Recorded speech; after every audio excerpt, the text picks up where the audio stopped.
You already know the vibes, and we have the biggest question in life on this particular day. Is it Boxing Day? Or is it Boxing Day? I go with the former, and not just because I enjoy wearing boxing gloves. I go with the latter, and not just because I like the color green. Got a mean right hook. But Because yeah. I stay on forms to inform. Bombarding with no warning. Let's get started. Hey, wait, my name is Tracy. And I'm mankind's one of a kind chimp. Everybody out there, go give a gift to your loved ones. Or give them a box.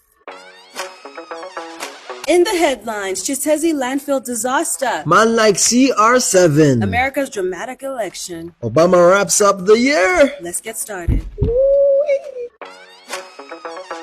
Back in August, a catastrophic landslide in Kiteezi saw the unalivings of over 30 people, and a lot of them were injured and displaced. So essentially what this was like a huge landfill of like garbage. It was made worse by rain and stuff, and then it And they also just kept on piling and piling and Yeah. piling, and it had nowhere to go. There was no way of reducing it. And it there were so many complaints as well, from the people that were living around the area. Yeah, and the authorities really did nothing. Yeah, so it collapsed, and for each person that had passed away, the families were given 5 million shillings, and for each injured, they were given 1 million shillings. And this was a directive that came from the president himself. And as a result of this, of negligence and manslaughter, which are the charges that were given to KCC bosses Dorothy Chisaka, David Limbezi, and Daniel Okello, they were also arrested thereafter. Now they're out on bail, but they're still awaiting another hearing.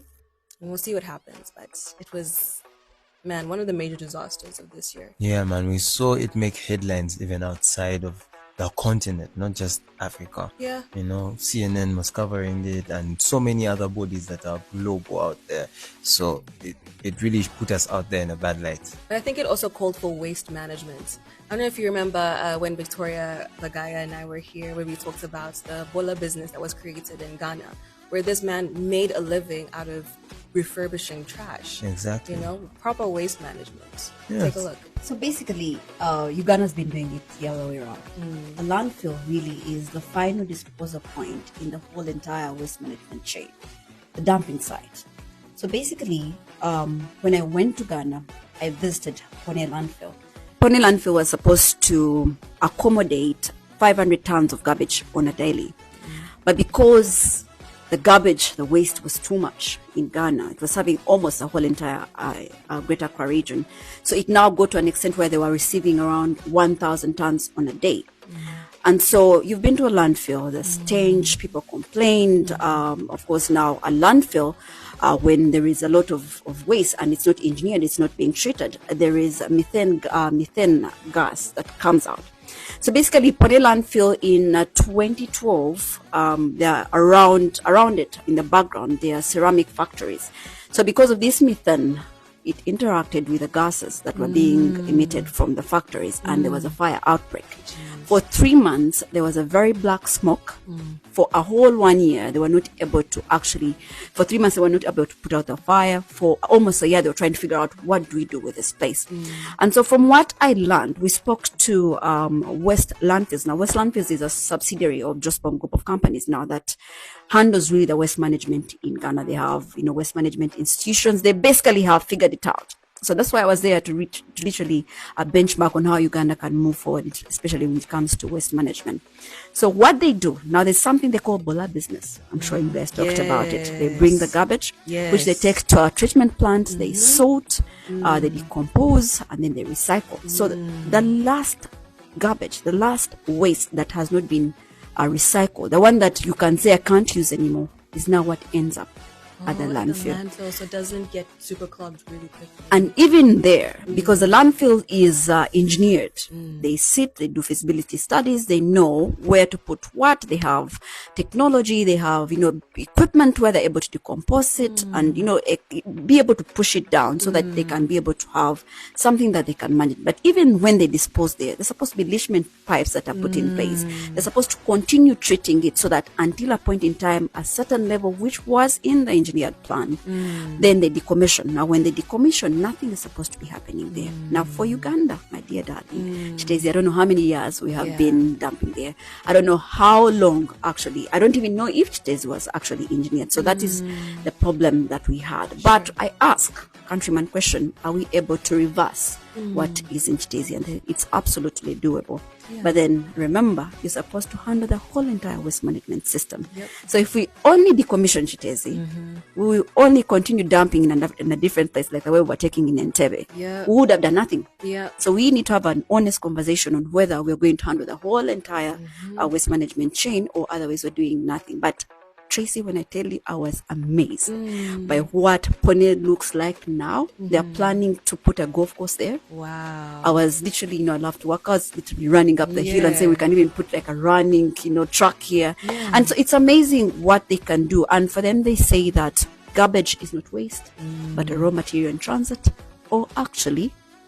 Yeah, so you can literally make money and create jobs from this. Exactly. So something that was making people negligent and not want to know anything about, can make them money. Absolutely. So we just need to take the initiative and see what we can make out of garbage and maybe reduce, reuse, and recycle. Tracy, I have a question. What do you know about CR7? Cristiano Ronaldo. His girlfriend lives a fabulous life.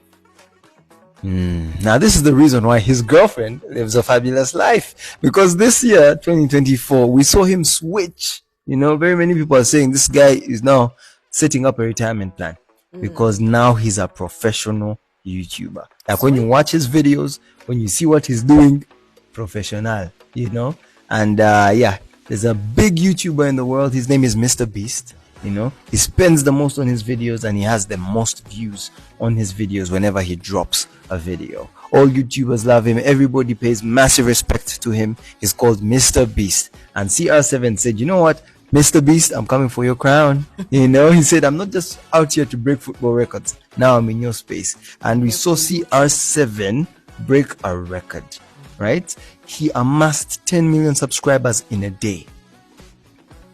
He was the fastest YouTuber to get a silver plaque, a golden plaque, and a diamond plaque. Sweet. Yeah. So silver plaque is basically 100,000. Gold is 1 million. Diamond is 10 million. All in one day. In one day. And then we also saw the Messi trolls come out to troll him. For him, this is what he's showing his kids, and Messi for him is unwrapping the World Cup and stuff like that, There's always somebody. There's always somebody to say something bad. bad. But he'd say, not only am I a superstar in the field, I'm a superstar on the online.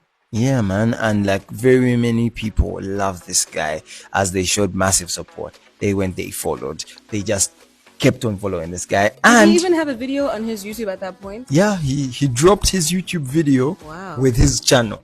So it just went boom. And it broke the internet. Broke the internet, man.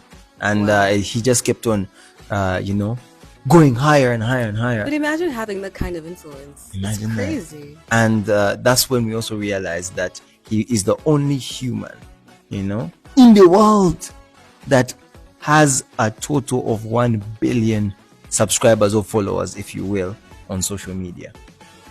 Wow. Yeah, so when you calculate all of them, just kicking a ball, football. I think it's not just kicking a ball. You would say it's a massive inspiration to guys, that man them out from there. A sport. Wow. He has good quotes like hard work beats talent all the time, on any day. So you agree with that? Yeah, without hard work. Okay, anyway, hard work and talent. Yeah. Recipe for success. Exactly. Yeah, it's great. Congratulations to him. Now, 2024 was also election year in the United States of America. United States of America. What started out as Biden versus Trump turned into Kamala versus Trump. Yeah.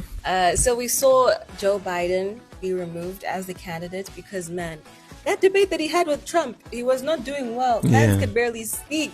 And people were worrying that he was growing more and more senile, right? So they said, surely this man cannot represent the Democrats. So they took him down and enter Vice President Kamala Harris. Yeah, what was meant to be a plot twist did not twist as we saw her lose. But before that, let's first go step by step. Yeah. She came in, they really sold us in this whole narrative like she's black and Indian, a woman of color will take the White House. Do you know what I mean? And then they found out that she's not actually black. And since they debunked her being black, she's never once mentioned it ever again. She had different accents. She was Hispanic. She was black. I think they realized. Jamaican, man. I think they realized that Martin Luther King did not say. She lost us in all her word salads. Yeah. The significance of the passage of time. What mashed me up was how she went to a predominantly black neighborhood, city, and she had a rally, and she was talking like a pastor, like a preacher. When I tell you, like a black evangelist. That's what I'm saying. Her accents changed based on who she was speaking to. That's mad. When she's talking to the Hispanics, I love you back. When she talks to the white people, my sister, my collard greens, I make them in the bathtub. I wash my collard greens in the bathtub. And here we thought Drake was the ultimate appropriator. This one was doing it live. She's on the chameleon. television. Well, how do you say it in Uganda? Chinawolovu. Chinawolovu is chameleon. How do you even know that? I don't even know that. What? Anyway, guys, it was a sight to see. I mean, we saw she was endorsed by so many celebrities. Beyonce came out to speak on her behalf. We saw Meg Thee Stallion. We saw Michelle Obama. We saw Cardi B. We saw Jennifer Lopez. So many big names, and yet it amounted to nothing. To Chinawolovu. But guys, I think okay, obviously Donald Trump won, but I think what give Donald Trump also a story. Wait, but let me get there. What was hilarious is that she made, I think, 1 billion shillings. I mean, shillings, dollars. She was able to raise a record amount of money, but she ended up $20 million in loss. Yeah, guys. So, because she paid Beyonce, allegedly, she paid Beyonce $10 million to speak. She paid Cardi B, Cardi B, the teleprompter stopped working. She had to read the chat GPT thing. Yeah, on her and phone. everybody else was saying, hey, you're paying people to come out to your rallies so you can reach a certain demographic of people. Yeah. This guy is getting paid and people are coming to his rally. He survived, the grazing of his ear by some weapon, he survived it. Yeah. And he took the White House again. I think we saw the real influencers as well, you know, the ones that make people make mature decisions. And it's the ones with the cash, we saw. And the ones also with because we saw Elon Musk with the Doila.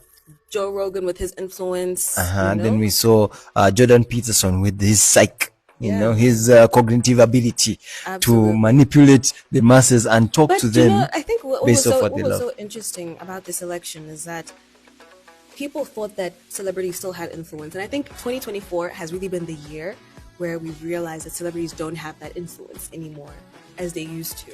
What matters now is just that authenticity. Because you don't like people spoon feeding us and trying to fool us. We can see when those things are happening because we are switched on now. And now no one, after the DS situation, no one really looks at these celebrities and says, hey man, I love that person. Wasn't I'm going to do what they... decampaigning of celebrities where they were just unfollowing celebrities left, right and center? Because they started with Kim Kardashian. Yeah, because someone just went and said, wouldn't it be nice if we just went on social media and started unfollowing these guys and not liking their posts? Yeah, what would they do? Because that's how they make money. That's how they feel like, we are the ones. And just like that, we took have their the power to take it away. And we did. 2024 has really been the year where we've seen celebrities go, sweet, no one likes you anymore. And you also have the power to give us those likes. So guys, please like the videos, comment, go subscribe to Next Culture, and let's keep on giving you this information. But also let us know what your favorite part of the Trump and Kamala election was. As part of his annual tradition, former President Barack Obama has shared his favorite songs of the year. And we all know every single year, Barack Obama drops his playlist. You know what he's been listening to. So he's basically Spotify wrapped. Let's call it Obama wrapped, right? Yeah. And in this particular one, he features tracks like Kendrick Lamar's Squabble Up, Beyonce's Ain't no hold 'em.